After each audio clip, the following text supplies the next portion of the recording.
Você está no Arco 43, o podcast educacional da Editora do Brasil.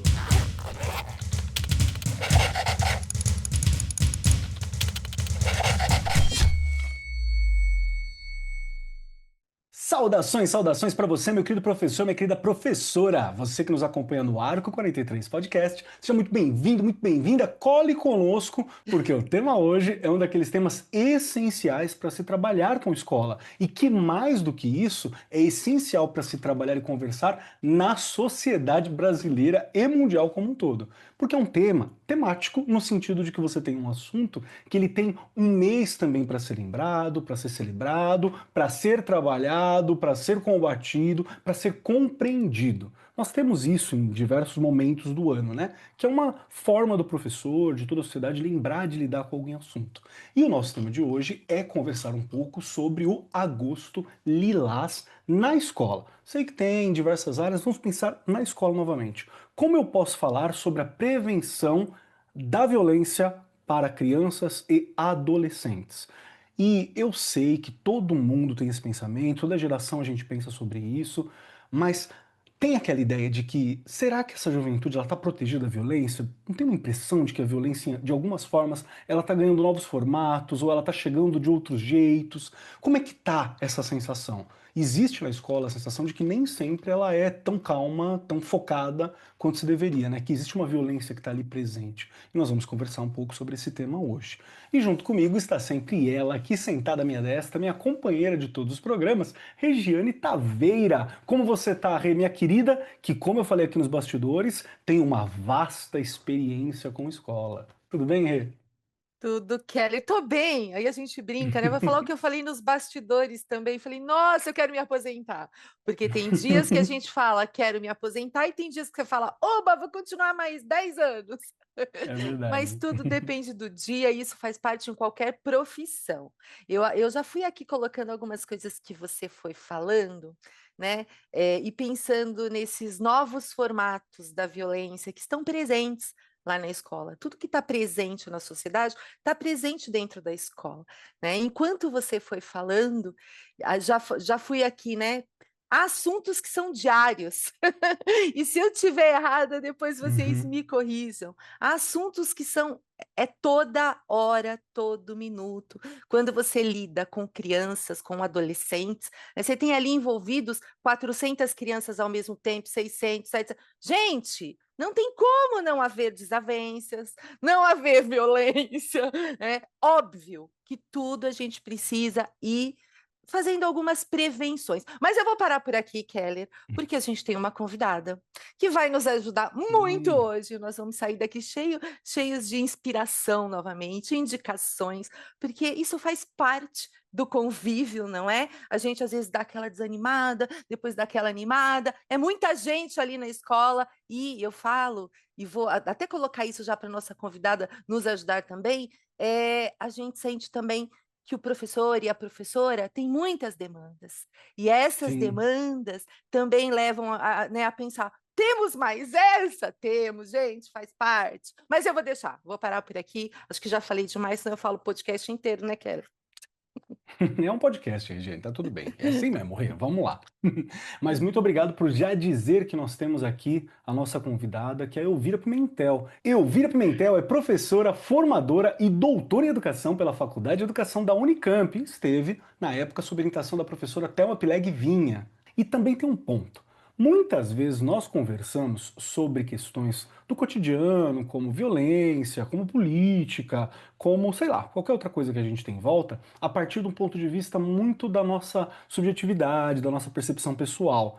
Que tudo bem, é válido, tudo certo, mas existe um ponto de vista que ele é acadêmico, que ele é científico, que ele é realmente observar para os dados, né? E esse é um ponto que é muito bacana, porque a Elvira Pimentel, ela integra o GPEM, que é o Grupo de Estudos e Pesquisa em Educação Moral, e o GDEP, que trabalha, né, sobre desenvolvimento de pesquisas em convivência ética e democrática e relações étnico-raciais e de gênero, sempre trabalhando ali com essa formação docente, a cultura escolar. Então a gente tem alguém que estuda também academicamente essas questões, que é sempre importante, afinal estamos falando de escola, que é uma formação acadêmica.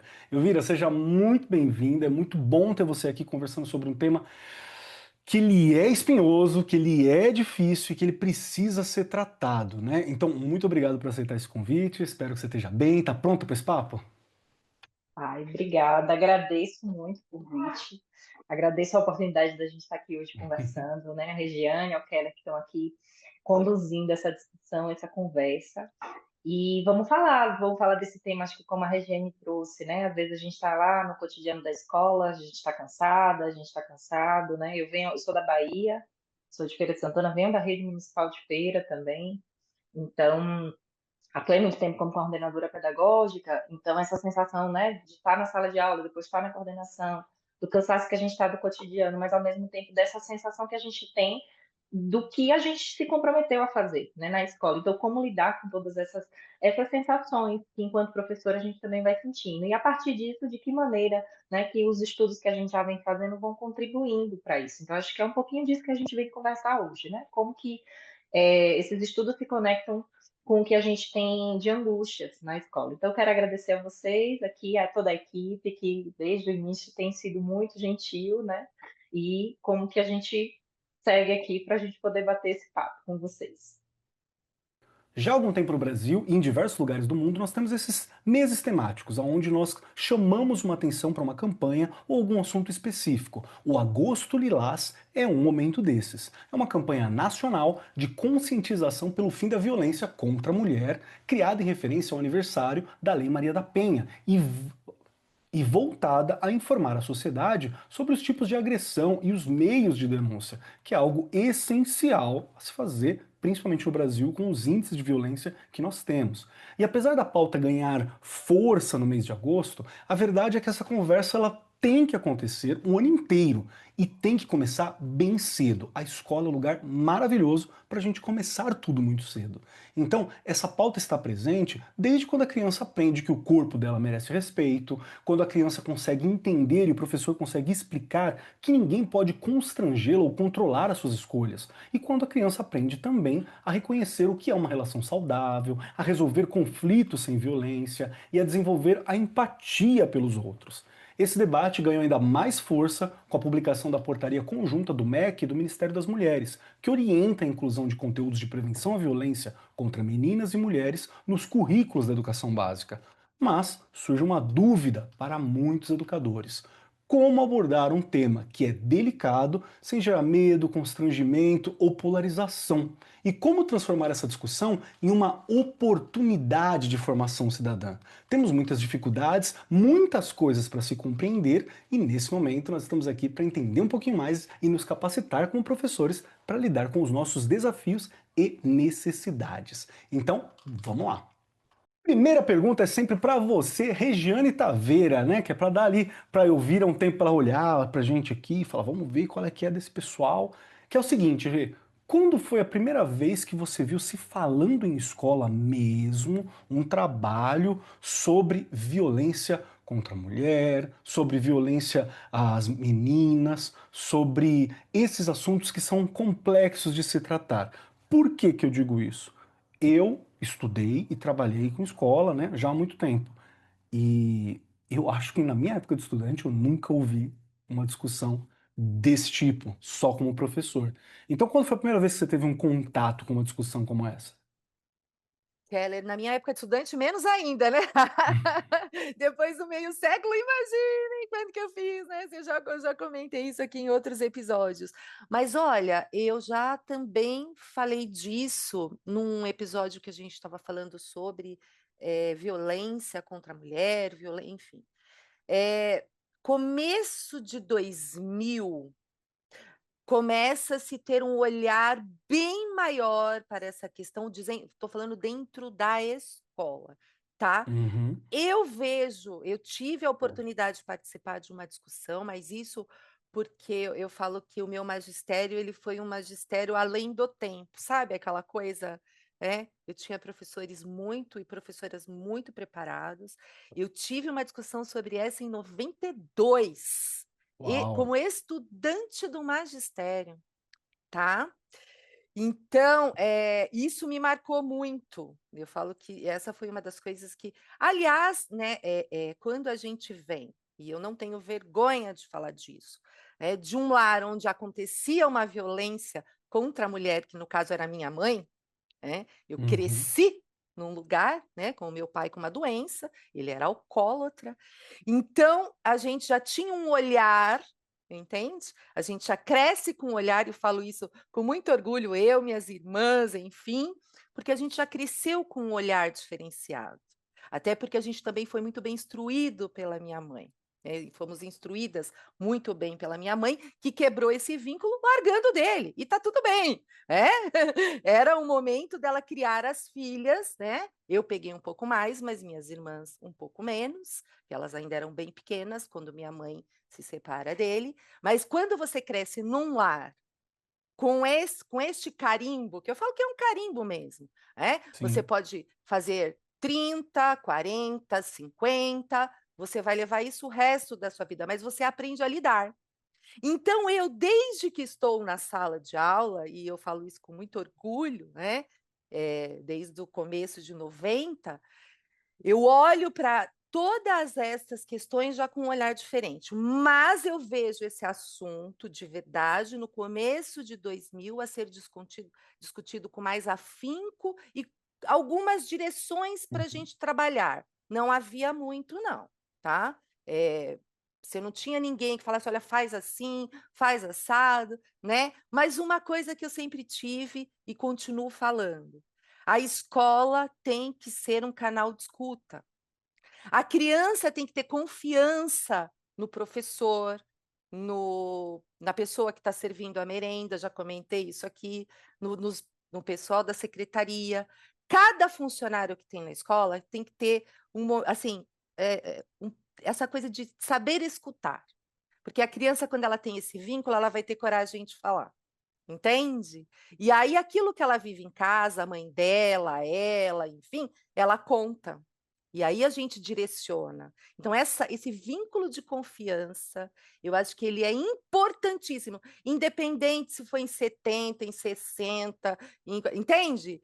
Onde as Sim. pessoas tinham esse vínculo, esse momento de serem escutadas, pode ter certeza que a vida foi diferente. Eu tive isso.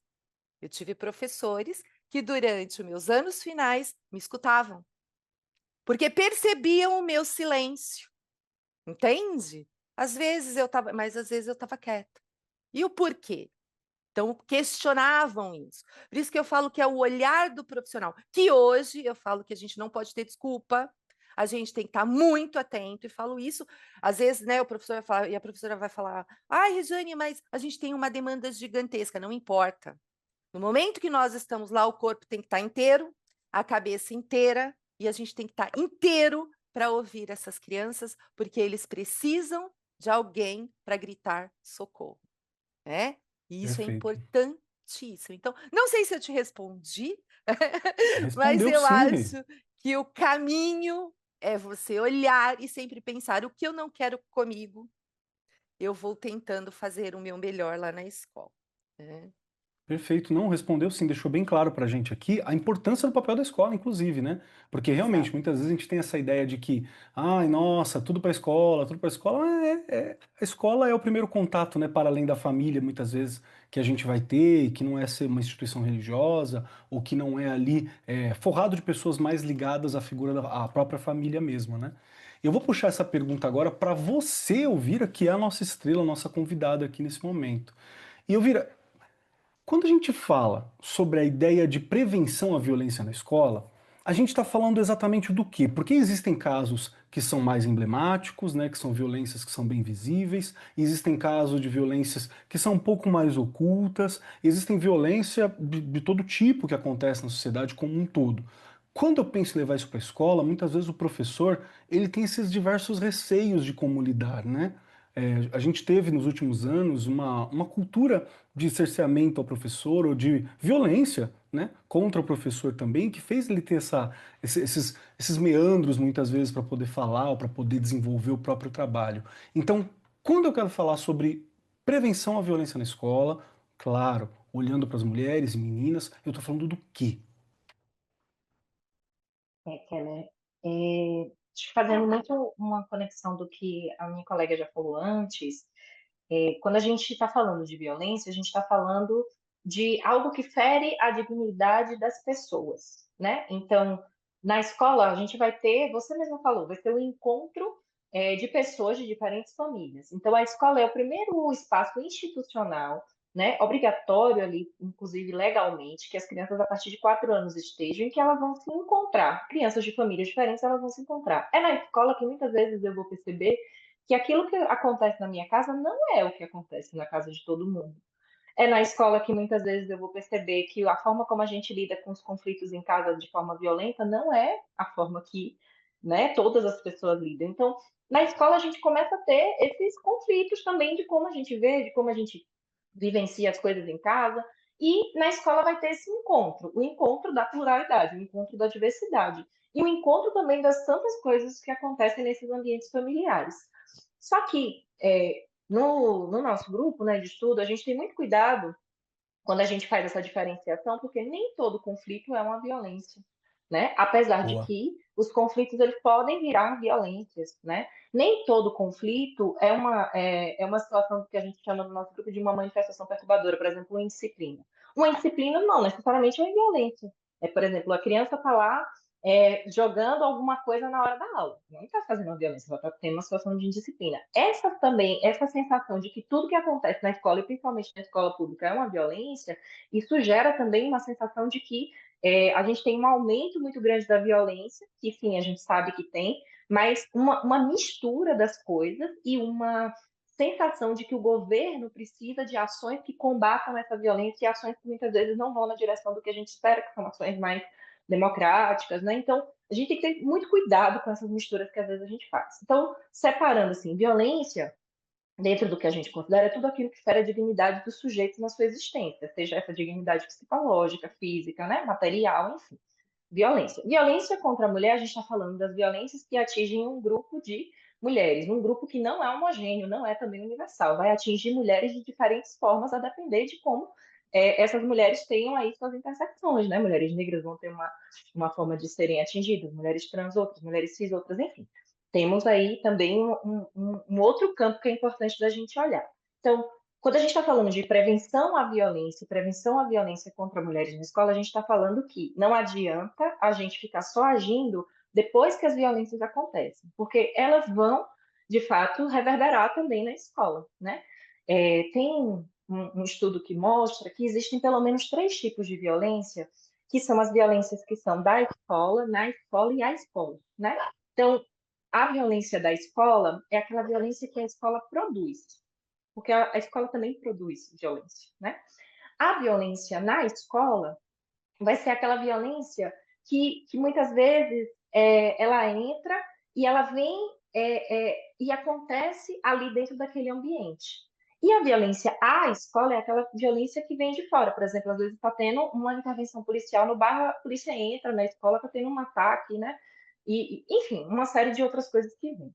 Nesses 3 grandes tipos de violência, se a gente for pensar, essa violência que é tão de fora e invade a escola, a gente se sente um pouco impotente. Mas a gente tem muita potência de ação se a gente for pensar nas violências que acontecem dentro do ambiente escolar, no sentido de que a gente pode lidar com aquilo, não resolver nem resolver os problemas das violências sociais, mas lidar com aquilo e prevenir para que elas aconteçam de forma, para que elas não venham acontecer, principalmente com toda frequência, e ao mesmo tempo nas Uhum. violências que a própria escola produz, né? Então, nessas aí a gente tem uma capacidade de ação um pouquinho maior, né? Então, acho que para a gente pensar um pouquinho sobre prevenção à violência, é pensar que a prevenção é necessária para que a gente evite lidar com o resultado da violência depois, para que a gente pare de agir na escola como bombeiro, apagando um incêndio que vem depois, mas que a gente consiga prevenir, né? Que a gente pare de enxugar gelo, porque a gente na escola ainda atua muito enxugando gelo.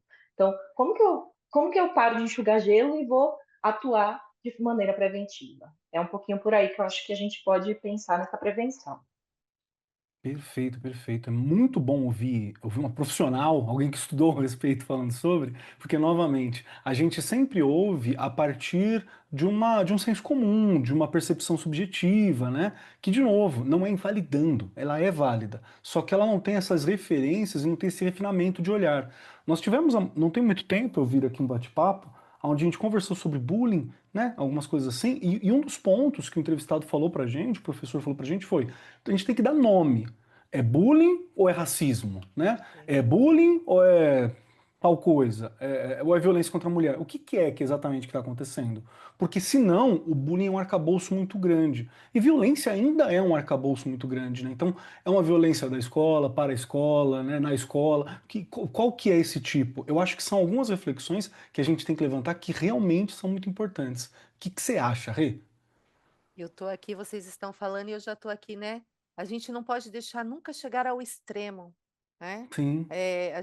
A escola, infelizmente, ela vem de uma linha histórica de só quando a bomba estourava é que a gente ia tentar resolver.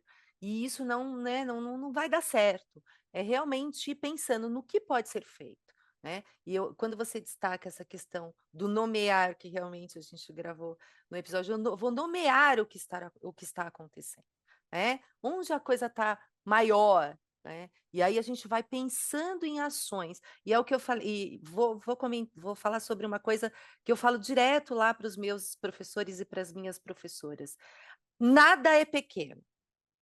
Então, escutou alguma coisa? O que você falou? Entende? Porque às vezes, não deu tempo. Não deu tempo. E a importância também, Keller, acho que é legal a gente destacar, porque a gente fala muito e muitas vezes não acontece o registro daquilo. Porque a partir do registro da ocorrência da escola, né, que você faz ali durante o ano, no próximo ano, óbvio que você já vai agindo. Mas você pega o que você tem mais e você já pensa em projeto. Tem coisa que não dá para ser só na roda de conversa. Vamos pensar num projeto para o ano inteiro, porque tal coisa está acontecendo demais. Uhum. Entende? Então, você ir pensando em ações maiores para coisas que a gente achou que eram pequenas, mas que está acontecendo diariamente e o tempo todo.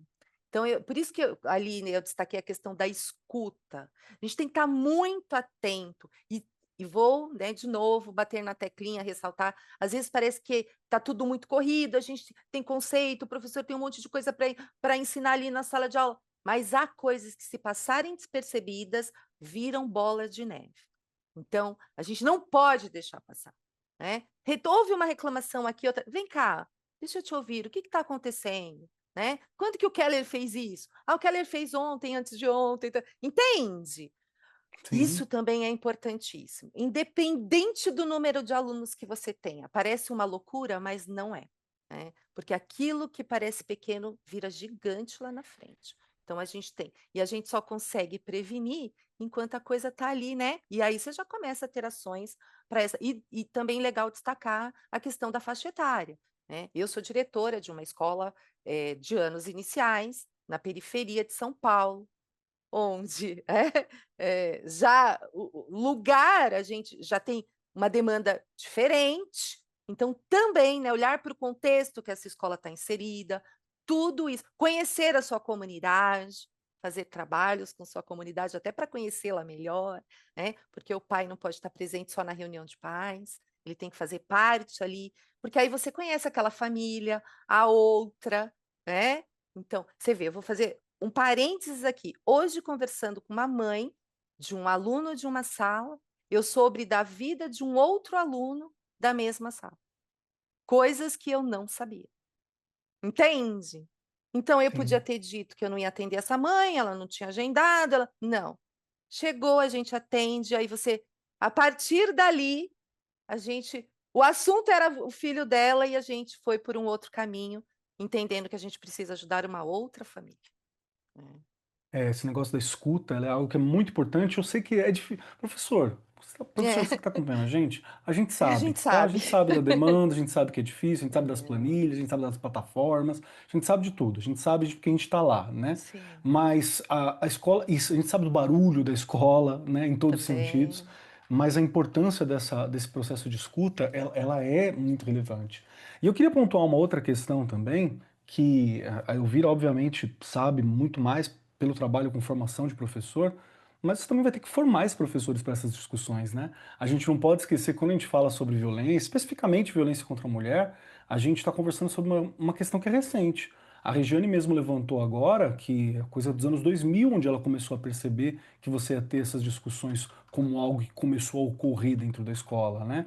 Vamos lembrar que se você for levantar documentalmente, a Lei Maria da Penha é de 2006, ela é muito recente, né, nesse trabalho.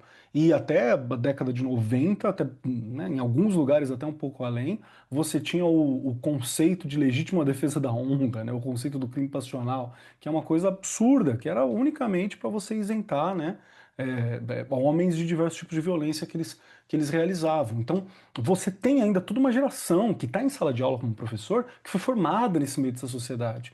Então, entenda que é um tema que urge. Só para você ter uma ideia, essa tese que eu acabei de falar sobre a defesa da honra, o crime passional, ela só foi banida de vez em 2023 pelo Supremo Tribunal Federal. Assim, é uma coisa que é muito recente, né? Aconteceu agora há pouco, como uma coisa inconstitucional. Então, ainda está não só na sociedade, mas ela tem professores que foram formados, né, nessa realidade que ela é minimamente terrível. Então existe essa situação. E aí o que eu queria puxar um pouco mais para você também, Elvira, é sobre a sua percepção a respeito dessa fala da Regiane também, mas lembrar que os nossos queridos professores estão aqui com a gente, que não é opcional lidar com esse tema, né? A gente está falando sobre uma orientação do MEC, não é um sabor para a escola, é uma urgência que ela está presente nas orientações do MEC, do Ministério das Mulheres, né? Que é um tema que precisa fazer parte da educação básica. Nós sabemos que carrega muita coisa na educação básica, sabemos, mas é o lugar onde a gente tem para testar, para apresentar esses diversos conceitos de sociabilidade. E aí, a minha pergunta é: o papel da escola e a responsabilidade do professor, é a responsabilidade da família, é na escola mesmo que isso deveria estar sendo discutido? E o que o professor precisa para conseguir discutir isso na escola? Bom, Keller, assim, eu acho que a gente vem falando aqui desde o início, né, de uma coisa que a gente discute que é a função social da escola, né? Para que a escola Uhum. existe? A escola existe para muitas coisas, apesar das pessoas dizerem que existe para as pessoas passarem no vestibular, né? Mas a escola, como a gente estava falando, é o primeiro lugar de socialização público por direito das crianças. E aí é nesse espaço que vai ter a socialização. Então, mesmo que a gente não queira, os conflitos eles vão acontecer. E por vezes as violências vão acontecer se a gente não cuidar, principalmente como a Regiane foi falando, né? De fazer as escutas necessárias, de fazer as prevenções necessárias para que talvez até outras pessoas possam fazer essas escutas, para que as crianças e adolescentes tenham outros repertórios para lidar com os conflitos que não a violência. Porque imagine se eu sempre vejo que a violência é o repertório que eu tenho, que a minha família tem, ou que, né, onde eu vivo tem, para lidar com a violência, e eu nunca tive um outro repertório, onde é que eu vou aprender? Escola. Ah, Elvira, mas aí você quer dizer que então a escola vai ensinar tudo e todo mundo vai sair aprendendo? Não. A gente ensina matemática e todo mundo aprende matemática. A gente ensina português, história, e nem por isso a gente deixa de ensinar. Então, eu costumo dizer que, assim, o trabalho com a convivência de forma intencional e planejada é olhar para a convivência como um campo, como uma área, até como uma disciplina, né? Se for o caso, uma área que precisa ser cuidada na escola. Faz parte de uma mudança de paradigma que entende que é função social da escola também educar para conviver.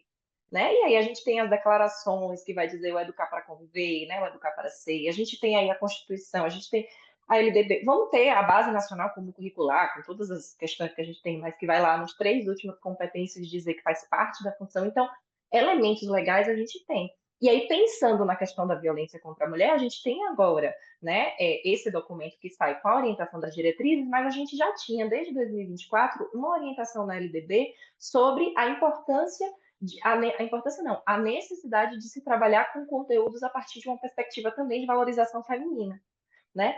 Porque quando a gente está falando de enfrentamento à violência contra a mulher, a gente não precisa enfrentar a violência só falando de violência.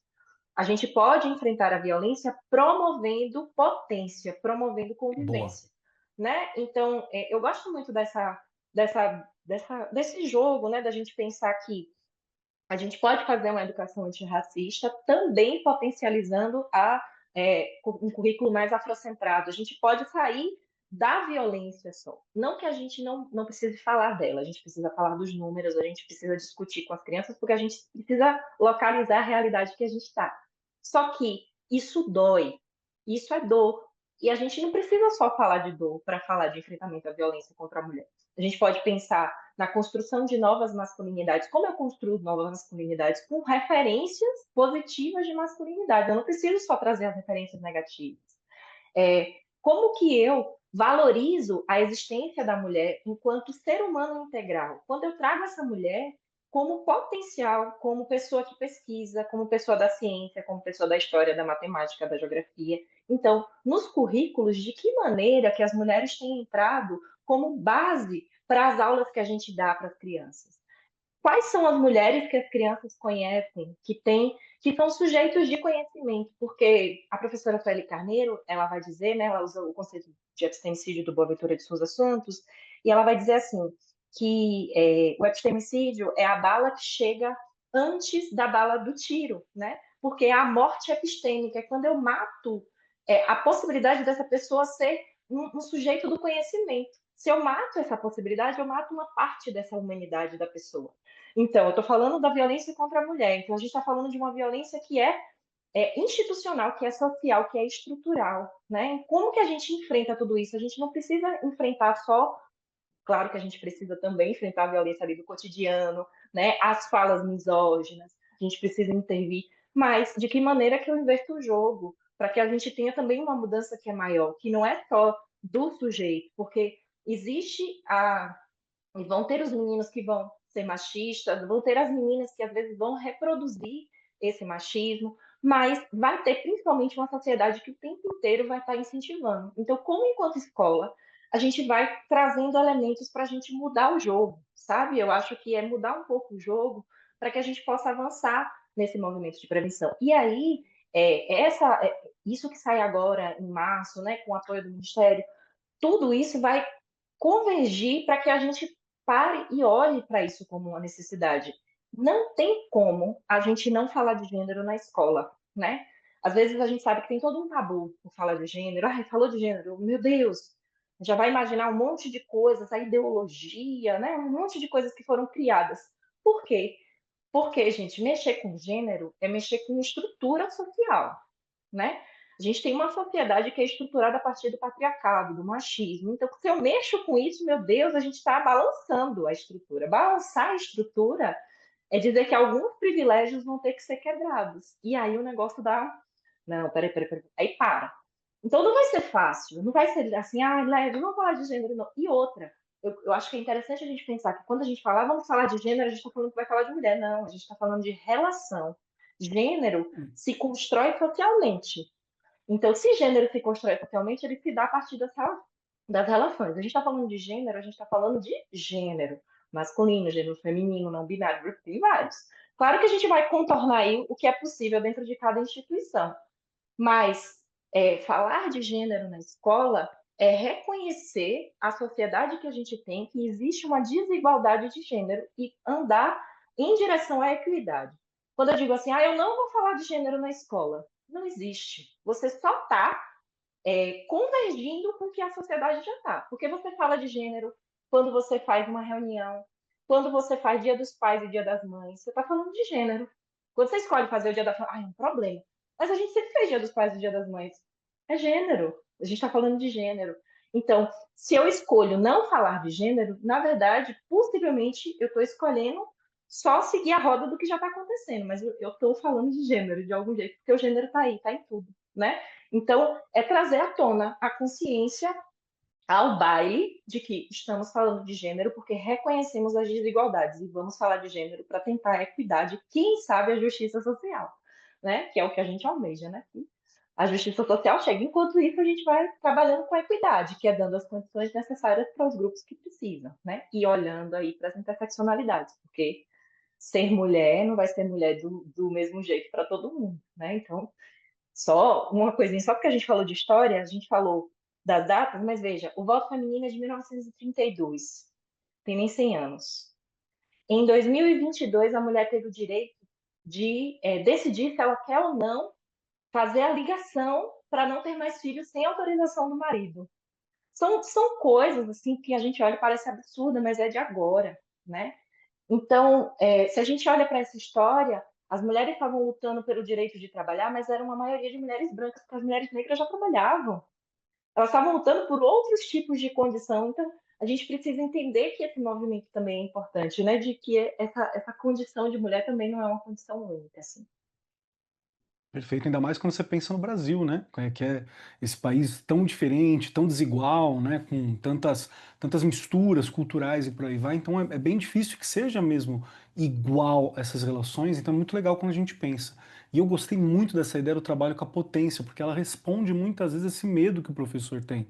Né? Você tem medo porque você está trabalhando também numa Perfeito. visão de restrição ou numa visão que não é exatamente essa, mas quando você potencializa aquilo que é valor, é uma saída. E professor, o currículo é a tua segurança, tá? Porque se tá É. lá dizendo o que é para você trabalhar, esse é o currículo, você não tá inventando, você não tá tirando isso da cartola, né? Você tá fazendo o teu trabalho. Então o currículo ele é a sua segurança também para você poder desenvolver o seu trabalho, para você demonstrar, dar o feedback para a escola, né? E por aí vai. Então é um caminho e precisa acontecer, né, Rê? E aí vocês estavam falando e já pensando em algumas falas que a gente tem lá na escola, né? Pensar e quando o pai vem questionar, porque eles vêm questionar determinados assuntos que a gente Sim. trabalhou na sala de aula, gente, não adianta, isso faz parte, né? Mas sempre distinguir, deixar bem claro, na verdade, que a escola e a família, elas não são concorrentes, sabe? Nós somos, são complementares. Então, assim, a escola, a família tem lá a sua função, né, o seu papel de formação nos valores, na educação, no cuidado, enfim, cotidiano dessa criança.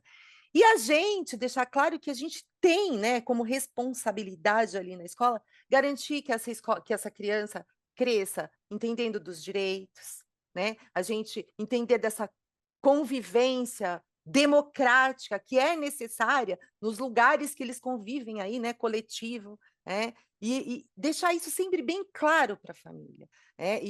Porque quando a gente destaca alguns assuntos, eles entendem como se a gente tivesse. Não, isso não está nem na idade, não, é uma corresponsabilidade que a gente tem, né? De falar de algumas coisas e que são importantes, até para que essas crianças cresçam.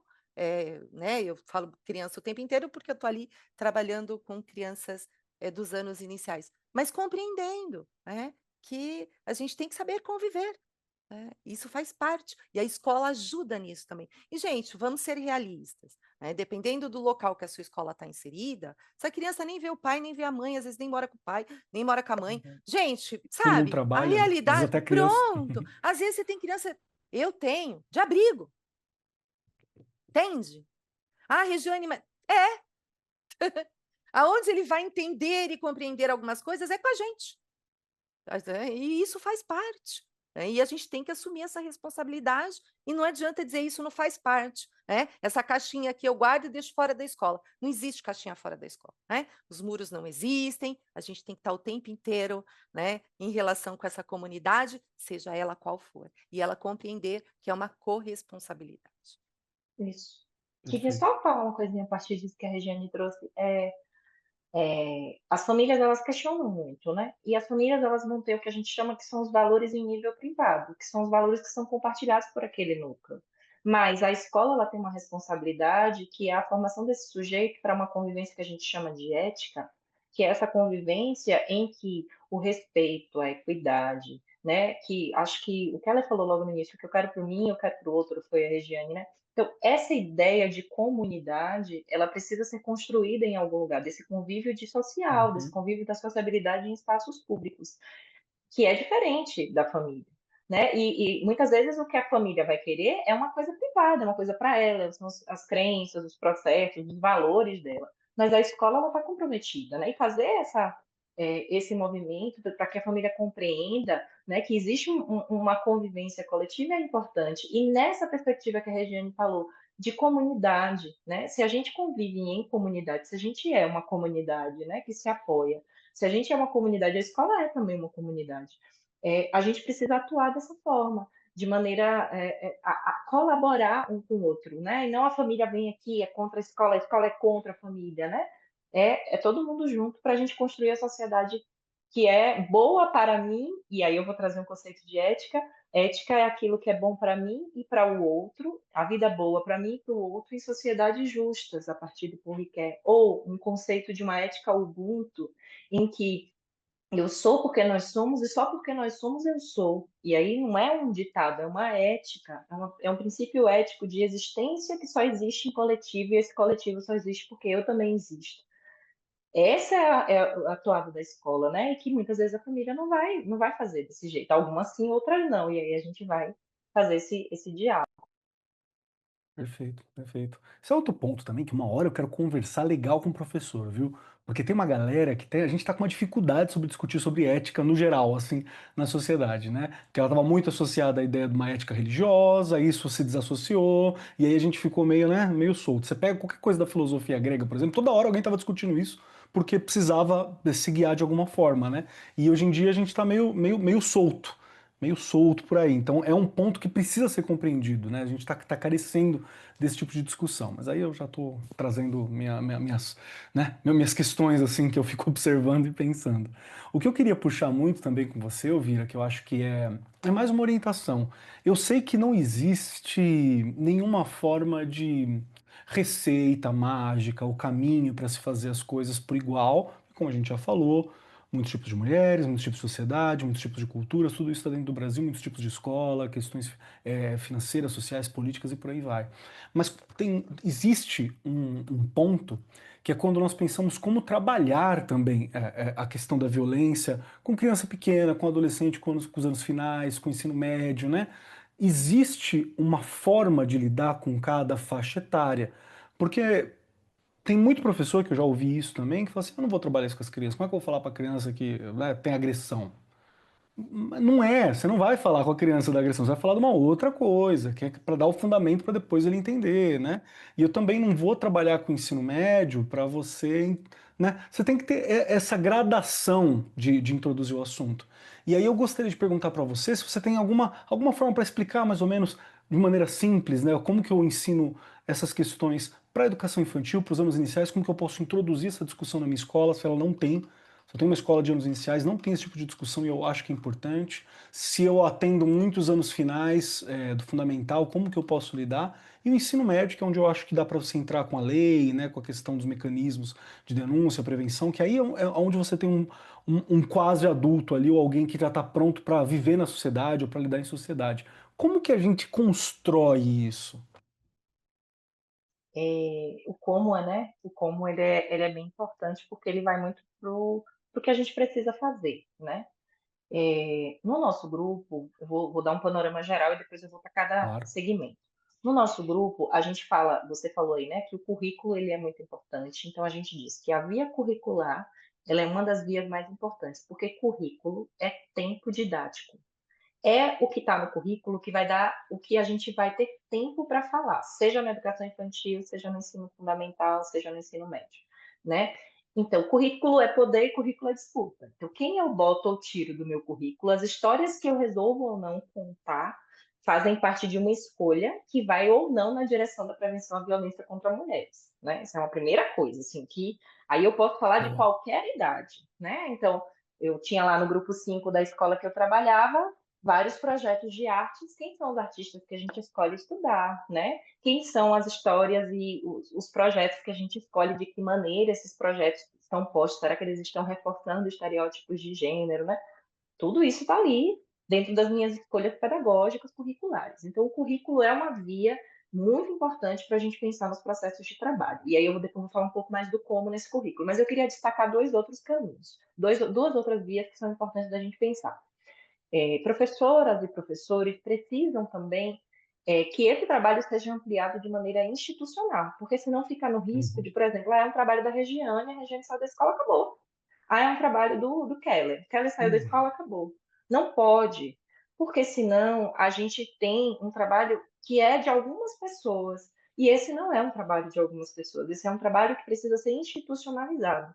Ou seja, precisa estar lá no projeto político-pedagógico, precisa estar lá na dimensão curricular de forma explícita, em que cada ano, como que a gente vai trabalhar nas várias disciplinas ou nos vários campos de experiência, quando a gente está falando da educação infantil, tem que estar lá, tem que estar institucionalizado, a gente tem que ter tempo, tempo para pensar, tempo para não achar que a gente está, a gente deveria estar fazendo outra coisa e estar falando disso. Porque eu lembro que quando eu comecei a trabalhar com convivência na escola, quando não era institucionalizado, as famílias vinham bater na minha porta, porque lá na Bahia é pró, tá? Pró, mas por que o segundo ano B já está estudando tal coisa e vocês não estão? Eu digo, é porque a gente fez uma roda de convivência. A família não queria saber que fez a roda de convivência, ela queria que estivesse estudando o conceito de matemática que estaria atrasado. Então, isso ajuda, né? A institucionalização ajuda a entender que isso é um valor para a escola. Da convivência e dentro da convivência, as prevenções das várias violências, tá? E a outra via é a via curricular, a via institucional e a via interpessoal. No cotidiano das relações, a gente precisa cuidar disso.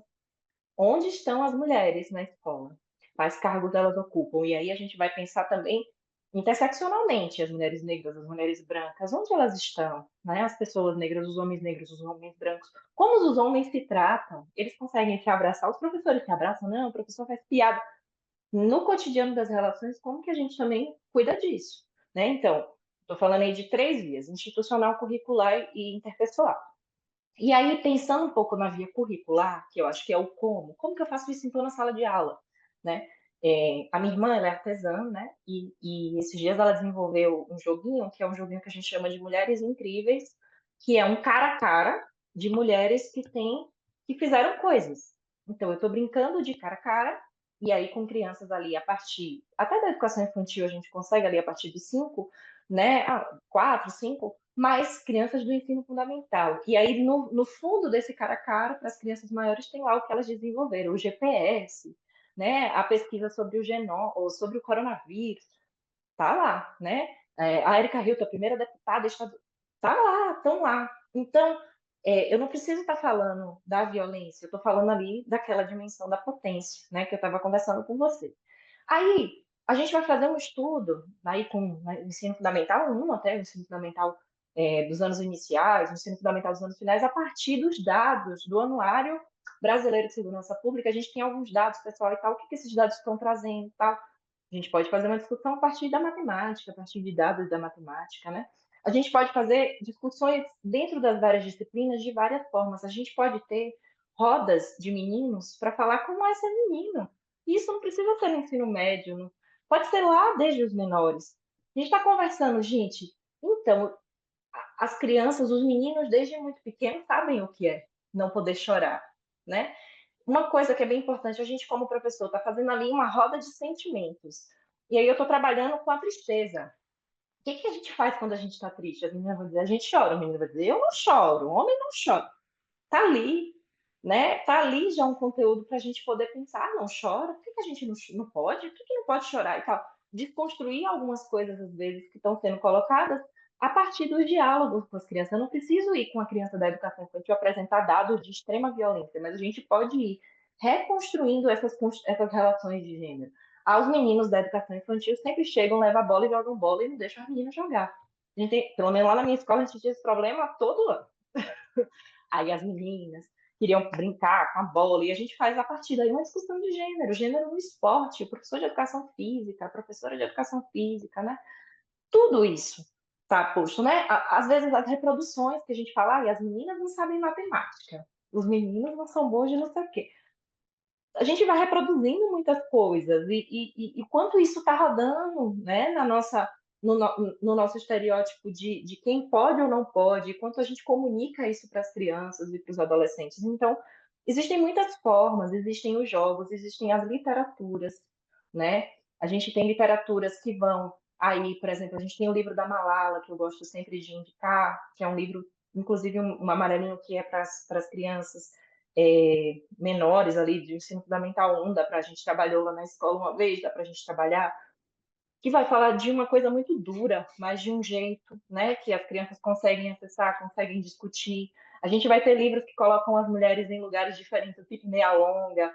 Vamos ter vários materiais audiovisuais que vão fazer discussões aí mais complexas para os maiores, com uma menor complexidade aí para os menores, mas trazendo esse tema, trazendo essa discussão, né? Desenhos em que as meninas estão nesse lugar de potência, desenho em que acontecem coisas que não são legais e a gente pode discutir sobre isso. Situações hipotéticas, né? Tem uma umas histórias em quadrinhos que a gente às vezes brinca com as crianças para poder pensar nos conflitos que acontecem ali na Turma da Mônica, né? Então, aconteceu um conflito, vamos, porque toda vez que eu penso em um conflito de forma hipotética, eu estou afastada desse conflito. Então, eu consigo criar repertório Uhum. porque eu não estou envolvida emocionalmente. A gente costuma dizer que a gente não ensina quem está se afogando a nadar. Então, na hora que a pessoa está vivendo um conflito, possivelmente pouco ela vai aprender sobre novas formas de lidar com esse conflito. A gente pode falar por meia hora ali com ela, ela está só ali, ó, porque ela está envolvida emocionalmente. Normalmente não é o melhor momento para a gente ensinar. A gente faz a intervenção, faz os limites, os cortes, mas a gente vai conseguir um ensino melhor em um outro momento em que ela esteja distante emocionalmente da situação. As situações hipotéticas são boas para isso. Então, situação hipotética, livro, vídeo, jogo, notícia, tudo isso, a dependendo da idade, a gente pode trazer, né? Roda de notícias com as crianças pequenas, a depender do tipo de notícia que a gente queira levar, né? Discussões, assim. Tem livros que tem isso é de menino, isso é de menino. Tem livros para as crianças muito pequenas para a gente discutir. E sim, às vezes a gente vai enfrentar o questionamento das famílias, né? Na escola que eu trabalhava, a gente tinha, eu era coordenadora, eu tinha que ter uma pastinha com ali a BNCC, né? Olha, então, a gente trabalha a família aqui, porque, olha, veja aqui na BNCC, tá dizendo, porque tem algumas famílias que elas só vão entender assim, e a gente mostra lá, É. então, assim, né? Então, são possibilidades, assim, de caminhos, mas principalmente essa ideia de que não dá para ser também uma coisa só de um professor, sabe? Tem que ser uma coisa maior. Mas isso também não quer dizer que se não for maior, a gente não vai fazer. E a gente vai fazer, né? Mas o ideal é que seja algo institucionalizado, que o funcionário da escola que está lá atendendo a porta também, né? Quem está lá na merenda também, porque senão todas essas pessoas educam, né? Então, como que a gente faz formação também com esse grupo, com as famílias para se pensar sobre isso? Porque as famílias às vezes não pensam. E aí, quando as situações extrapolarem a escola, a gente precisa pensar na atuação também da rede de proteção, né? Então, os órgãos, os conselhos tutelares, os demais órgãos de apoio a essa escola, porque a gente sabe que também a escola não vai dar conta de tudo, principalmente de situações que extrapolam mesmo. Perfeito, perfeito. Tem caminho, né, Rê? Tem Tá, caminho, agora foi. E aí o Vira toca naquele ponto que a gente traz, já trouxemos aqui em vários episódios, o PPP, né? Projeto Político sim. Pedagógico da Escola, professores e professoras, é um documento importantíssimo, não é para ficar Tirem da guardado gaveta, né? no armário, né? A gente tem que, lá no início, quando eu comentei, a gente percebe o que está acontecendo durante o ano, no próximo ano, vamos pensar no que vamos fazer? Ele vai lá para o projeto político pedagógico, ele não fica jogado, né? Porque senão você faz aquele ano, a Regiane vai embora, Keller vai embora, Elvira vai embora, ninguém faz mais, né? Então, é importante isso estar lá registrado, né? E esse trabalho integrado também, né, Keller, que ela traz essa questão de todos estarem envolvidos, né? E todas as disciplinas também, né? Porque não pode ser fragmentado. Então, quando a gente fala de algo, todos os professores tem que ter aquela organização de todos estarem na mesma, eu falo que na mesma sintonia, porque também, né, e aí a gente vai falar de algo aqui que é importante, não basta a gente ficar falando, né? É necessário, se eu estou ali, até anotei isso, é necessário que a própria cultura escolar seja coerente com os valores que defende. Senão não adianta nada, né? Então, o Keller, nós estamos trabalhando sobre a não violência. Às vezes, um grito é uma violência, né? E eu sei que lidar com 30, com 40 não é fácil, mas dependendo de como o professor chama atenção, acaba sendo uma violência. Entende? Eu já falei disso uma vez aqui, eu levei um monte de pedrada, mas a gente tem que tomar cuidado, porque é real, gente. Você vai ter momentos que, do jeito que você falar com o aluno, é uma violência. Então, cuidado. Se estiver muito nervoso, vai dar um rolê. Eu brinco lá na escola. Tá nervoso? Sai da sala, vai tomar um café, dá uma volta, vai ao banheiro, porque uma fala Sim. mal colocada já quebra todo o seu trabalho. Peraí, professor, você também fez? Entende? Espera aí, fulano que está lá, sei lá, qualquer pessoa da escola vai ter que ter a mesma linha e a mesma sintonia, porque a gente tem que ter cuidados também de como a gente fala com o aluno, de como a gente lida com esse pai, de como a gente lida com essa comunidade. É por isso que é importante, novamente, ter essa formação também para os professores, né? Como a gente estava Sim, conversando, né? Porque, querendo ou não, muitos professores foram formados num outro modelo de sociedade Sim. que se foi, né, ou estamos nos esforçando para que não seja mais desse jeito, né, ao longo do tempo, né? Ainda não foi de vez, o novo ainda não chegou, né? Estamos ali no meio do caminho. Mas na Mas é realidade ainda importante, né? acontece. A gente Sim, tem que sim, olhar sim, é para isso, não importante. tem como. E eu Perfeito. acho que para além da formação mesmo, é quando a gente pensa que, quando a gente está falando de prevenção à violência, a gente está falando de prevenção à violência para mulheres, inclusive para as professoras, para as diretoras, né? Para todo mundo, que é como a Regiane estava falando. A gente está falando de uma prevenção à violência que é para todo mundo. Então não adianta a gente estar ali focado só, vamos fazer um trabalho com os estudantes, porque eu faço trabalho com os estudantes, e o clima da escola está ali, um clima de tensão, de É, vivência de violências, né, de violências múltiplas, porque as pessoas elas vão refletir isso também na sua saúde mental, na forma como elas conseguem lidar com seus estudantes. Então, tudo isso, quando a gente está falando dessa dimensão, principalmente institucional, ela precisa ser olhada, né? É formação para professoras, professores, funcionários, equipes de apoio, familiares, todo mundo ali integrado, equipe gestora, para que todo mundo consiga pensar e, como a Regina estava falando, falar uma língua que é comum nesse lugar, para que não seja incoerente. A gente está discutindo currículo lá, mas aqui está acontecendo tudo, sabe? Então, tem que ter essa coerência, esse movimento que é bem coerente dentro do ambiente educacional e saber que aos poucos, né?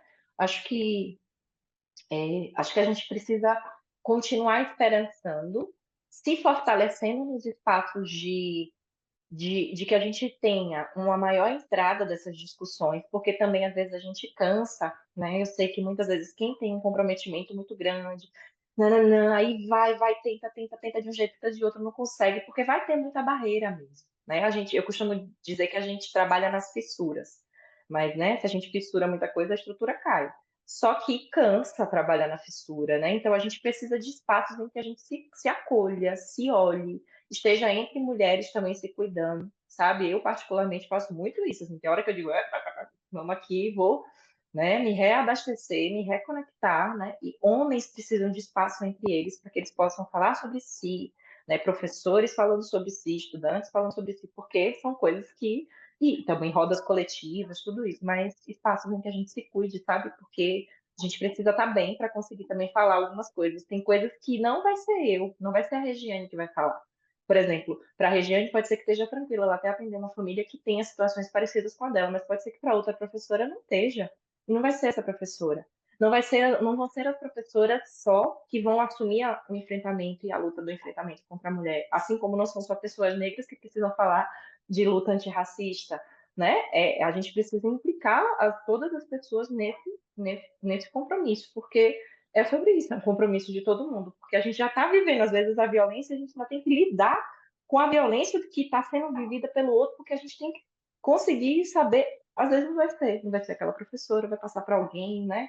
E a gente vai cuidar dessa pessoa, porque às vezes ela está precisando mais ser cuidada também. Perfeito, porque no fim das contas é isso, na escola tá cheio de gente, por todo lado que você olhar, sempre é um ser humano em algum momento, no seu momento ali, então é um cuidado que às vezes a gente esquece, né? Apesar de ter número todo mundo, o professor tem um número, o aluno tem um número, a gente está falando de seres humanos com suas complexidades, com seus sonhos, desejos, dificuldades, né? Então é bem esse cuidado mesmo. Estamos chegando nos momentos finais, tem tanta coisa ainda que eu queria discutir, tem algumas coisas que eu gostaria de conversar ainda. Inclusive, vamos preparar um programa aí sobre como estruturar a roda de conversa, por que isso é importante, eu acho que é legal. Falta muito isso em escola ainda, roda de conversa de mulheres, de homens, de crianças, acho que tudo isso é legal. Os pares também conversarem entre si é algo que é muito importante. E faz uma diferença quando você pensa dentro do ambiente escolar também. Então, ó, já tem uma pauta aqui pra gente fazer em algum momento. Elvira está convidado novamente para a gente discutir esse temas e outros também. Mas preciso te avisar, Elvira, que nos momentos finais desse programa nós temos uma prova surpresa para todo mundo que está aqui, Regiane, eu também e você que está aqui conosco, que é responder 3 perguntas dificílimas, complexas, teóricas, precisa de bibliografia, é muito difícil. Brincadeira, não é não. Que são 3 perguntas que são assim, que não é exatamente uma pergunta uma delas, mas você vai entender. Primeira, o que você achou do programa? O que você pensou? Como foi para você esse processo? O que você achou dessa conversa? Segunda, onde eu acho Elvira Pimentel amei a conversa, quero ler o doutorado dela, quero encontrar, quero chamar aqui na minha escola para a gente conversar, quero entender um pouquinho mais. Tem uma forma de te encontrar, ou de um contato, de acompanhar? Como que eu faço? E terceiro, um pedacinho seu para ficar junto conosco, no sentido de uma dica, de uma palavra, de uma música, de um livro, de uma ideia, uma frase, alguma coisa sua que possa nos acompanhar até o próximo programa na semana que vem. Só que, para te dar pelo menos o tempo de pensar e uma colinha se precisar, Regiane Taveira sempre responde primeiro. Então vamos lá. Regiane Taveira, as 3 perguntinhas clássicas para você. Primeiro, o que você achou desse programa? Segundo, onde eu acho Regiane Taveira? E terceiro, um pedacinho, uma ideia, algo seu para ficar junto conosco. Gente, eu amei, como você falou, falta, né? Não vai faltando, parece que está faltando coisa, e realmente é o que falta, falta, né, na nossa formação, na nossa, né, no nosso tempo, não adianta, a gente pensa no tempo, gente, né? E olha que discussão, né, importante, você sempre fala muito disso aqui, Keller, né? Levar esse podcast lá para a TPC, para a gente refletir sobre o assunto e pensar em ações sobre, né? Porque reflexão a gente faz, mas as ações elas precisam ser planejadas, organizadas, e Uhum. aí a partir daí a gente pensar nesse trabalho e fazer este trabalho de prevenção que é adequada, né? Que tem que ser adequada aí a cada faixa etária da escola. Eu amei. E eu tô aqui no Arco 43, tô no Instagram, mas eu falo, né, um dos lugares que a gente está, né, Kelly, que é tão eh, fundamental até para esse programa acontecer é a escola, né? Onde toda Sim. essa mágica, eu falo que é uma mágica mesmo, precisa acontecer, porque professor e professora, estou na escola todos os dias, o Keller também. A gente sabe muito bem da demanda, como é difícil, né? Não é uma coisa tão simples. O que eu vou deixar aqui, Keller, em cima do que vocês foram falando, do que a gente discutiu, né, o professor e a professora aí, e a equipe gestora também, gente, né, os funcionários, primeiro a gente tem que olhar para a gente, cuidar de si mesmo. Você tem que estar bem, né? Eu vir atrás a questão da saúde mental. Se eu não estiver bem, eu vou gritar, eu vou ficar nervoso, eu vou sair do meu contexto que não tem que sair, eu tenho que estar no meu eixo, gente. Eu brinco lá na escola, parece bobeira, mas isso é muito sério. Se você está com um determinado problema e você trouxer isso para a escola, infelizmente vai dar ruim. Porque todo dia vai ter, oh, professor, ele fez aquilo, professora, ele fez aquilo. E se você não tiver legal, você vai responder de uma forma que não deveria. Então, cuidem de si, né? A gente precisa trabalhar com todos esses enfrentamentos, não é fácil, mas a gente precisa, se a gente tiver conhecimento, não precisa ser um expert, não, gente, é um pouquinho de conhecimento e persistência. Eu falo que a gente na escola também tem que ter persistência, né? No final dá certo. Parece um trabalhinho de formiguinha, mas lá no final vai dar certo. Então, e também contar com uma rede de apoio, né, Keller? Acho que isso é Sim. importante o professor e a professora pensar que ele não pode estar sozinho, né? Ele tem que ter ali uma rede de apoio na escola. Se a gente se extrapolar os muros da escola, a gente precisa ter ali um posto de uma UBS que nos ajude, um conselho tutelar que nos ajude, uma diretoria de ensino que nos dê a assistência necessária quando a gente tem ali uma coisa, um desafio maior. Então, você não pode estar sozinho. Fica aí, então, a dica. Mas primeiro, olhe para si, para depois você dar conta de toda a demanda que você tem que dar, que não é fácil.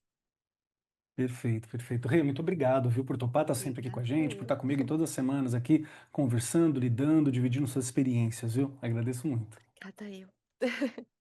E vamos lá, Elvira, muito obrigado por topar conversar com a gente. Foi uma conversa maravilhosa, tem muita coisa ainda que eu gostaria de lidar, de conversar, então aguarde novos convites, por favor. E agora, as 3 questões dificílimas para você. O que você achou do programa, onde eu acho Elvira e o que você deixa seu aqui com a gente? Primeiro dizer assim que é uma alegria, né? Acho que a nossa conversa foi uma delícia. É gostoso quando a gente pode conversar assim, né, sobre esses vários aspectos, pensando nesse cotidiano de falar de algo que é real, sabe? Pensando em pessoas que são reais. Então, eu gosto muito dessas conversas desse jeito. Assim. Então, obrigada, agradeço a conversa, agradeço a acolhida, agradeço a todo mundo que está na produção aqui dos bastidores por ter possibilitado, né? Muito gostoso, muito bom. Acredito que dentro dos episódios que vocês já vêm fazendo, espero que esse episódio também possa contribuir. Fico muito feliz e aberta para novos convites. De fato, a gente fica querendo falar muitas coisas, né? Você falou das rodas, e aí eu já vou conectar onde acho, né? Tem um capítulo recente que eu escrevi com um pesquisador amigo meu que trabalha com rodas de masculinidades, que chama Se Escuta Aqui, Menino, e aí vai falar um pouco dessas rodas de masculinidades, a parte para as escolas, né? O que, é que a gente aprende de produção sobre isso. A minha tese ainda está para ser publicada, mas é um projeto que chama E-Convivência, de formação de gestores. Eu trabalhei com os gestores do Instituto Federal do Ceará. Os meus contatos, eu tenho um Instagram, mas ele não é profissional. Quem quiser me adicionar, eu também adiciono, mas conto que ele é da vida, né? Assim, mas o meu contato principal é o e-mail, então é elvirapribeiro@gmail.com. Estou por lá sempre que possível, né? Posso fazer os contatos das informações, mandar materiais, pensar nos projetos, né? Também junto com quem for necessário. E a última pergunta, que é o que que eu deixo, né? Fiquei pensando, ai, gente, o que que eu deixo? O que que eu vou falar? E aí eu fiz ontem, eu acho, ou foi anteontem, uma poesia, porque acho que como a Regiane falou, a gente às vezes está nesses momentos de cansaço, e aí depois vem uns outros momentos. Então eu vou falar da poesia que eu fiz para deixar aqui no final. Abrir aqui. Ela fala assim: venho contar o feito especial desses dias, feito do sorriso, que deu seu jeito de se amostrar com efeito em tudo que me fazia. E me contou de canto, mais ousado e insujeito, que quando a lógica dá defeito, ele é um remédio bom retado, para afastar o que há de ruim, tudo de mais pesado que insiste em ocupar o peito.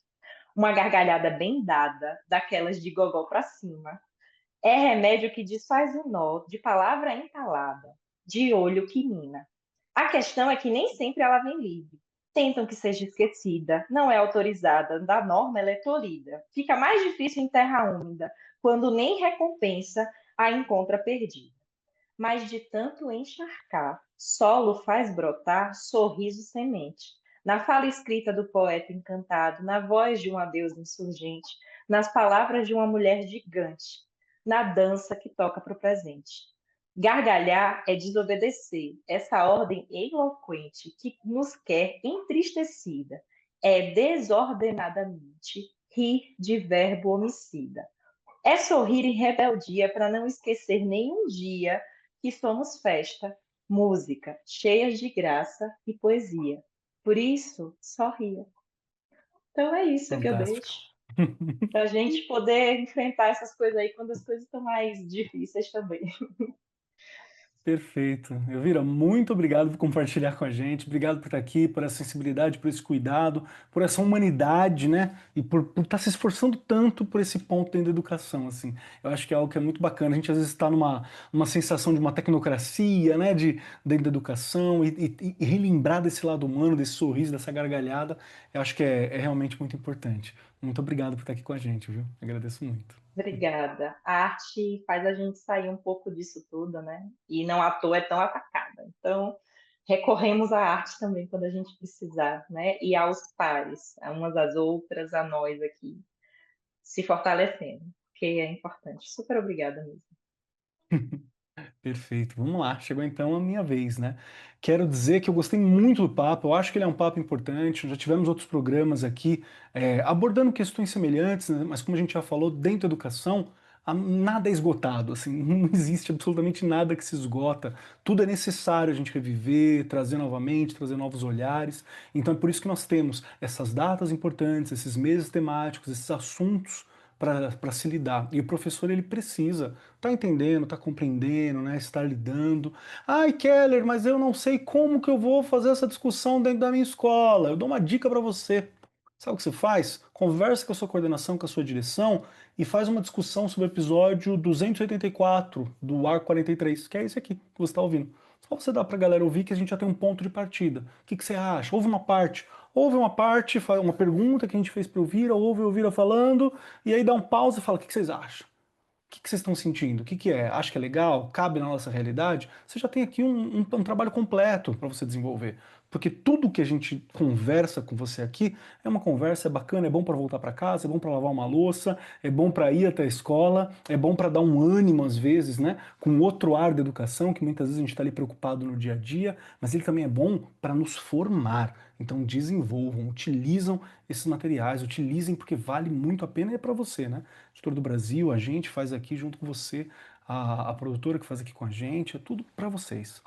E quem quiser me encontrar por aí, @Marcos Keller em quase nenhum lugar, mas se você digitar Marcos Keller, não tem muitos, então você me encontra por aí também.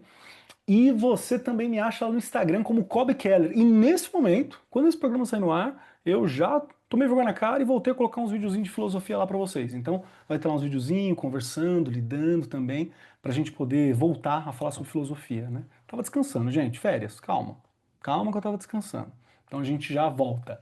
E uma indicação, eu vou indicar uma parada que vai de encontro a um pouco do que a gente conversou aqui.